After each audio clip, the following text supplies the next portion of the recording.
হাতে পায়ে ব্যান্ডেজ, তবু থেমে থাকেনি বিয়ে। রীতিমতো মাথায় টোপর দিয়ে ফুলের মালা গলায় পরে হাসপাতালের বিছানায় শুয়ে আছেন বর। আর এদিকে কনে প্রস্তুত লাল শাড়ি, অলংকার সহ মাথায় মুকুট ও গলায় মালা পরে। শুরুতেই মালা বদল করে নিল বর কনে। তারপরই পান পাতা দিয়ে কনে মুখ ঢেকে 7 পাক দিচ্ছেন বেডের চারিপাশে।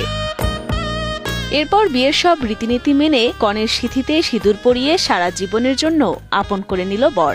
এভাবেই হাসপাতালের বেডে চিকিৎসাধীন অবস্থায় বিয়ের কাজটা সেরে ফেললেন বরকনে।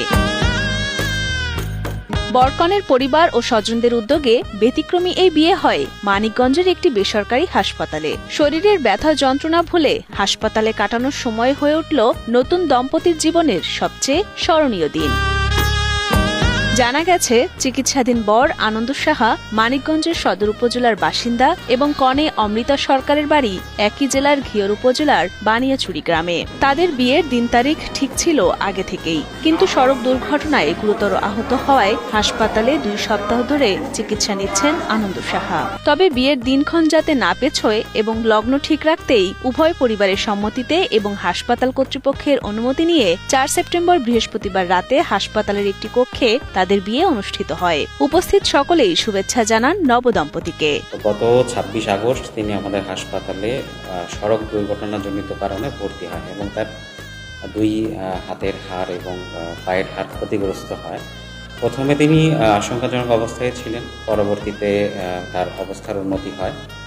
তো গতকালকে আমরা জানতে পারি যে তার পরিবারের পক্ষ থেকে যে তার বিয়ের দিনক্ষণ পূর্ব নির্ধারিত ছিল এবং যেহেতু তারা হিন্দু পরিবার থেকে আসছে, তো তাদের লগ্নর সময়টা পেরিয়ে গেলে কনে লগ্নভ্রষ্ট হবে।